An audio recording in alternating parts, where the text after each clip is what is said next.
যাচ্ছে বেড়াতে যাচ্ছে, চলো না আমরাও যাই। তাই? স্কুলেও তো ছুটি পড়ে গেছে, তাহলে গেলে বেশ ভালোই হয় বল, তাই না?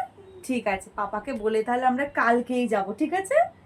ঠিক আছে, কালকে গিয়ে সেলুনে তোমার চুলটা কাটিয়ে ছোট ছোট করে দেবো, তাহলেই দেখবে গরম কমে যাবে, একদম ঠান্ডা ঠান্ডা লাগবে। ভালোই লাগে না। কেন? মাম্মা বেড়াতে তো নিয়ে গেলাম না, তাহলে পাপাকে বলে একটা এসি বেরোনো, সবার এসি আছে। এসি? এসির কত বিল আসবে জানিস? আর এসি কত টাকা দাম জানিস? আবার তার উপর আমাদের লাইন করা নেই, এসির লাইন করতে হবে, অনেক টাকা খরচ রে।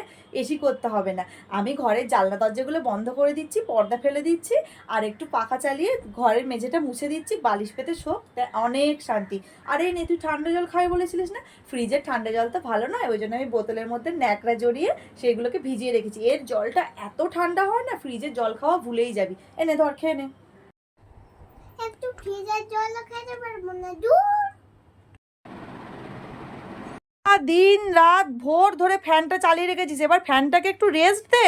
সারাদিন পড়ছে, ঘুমাচ্ছে, শুচ্ছে, খাচ্ছে সব ফ্যান চালিয়ে। ওঠ, উঠে যা, বাইরে যা, দেখ বারান্দায় কত হাওয়া দিচ্ছে, ফ্যানটাকে একটু রেস্ট দে। এসি চালালে ওকে থাকতে পারছে না, উনি আবার প্রকৃতির হাওয়া খেতে বলেছে।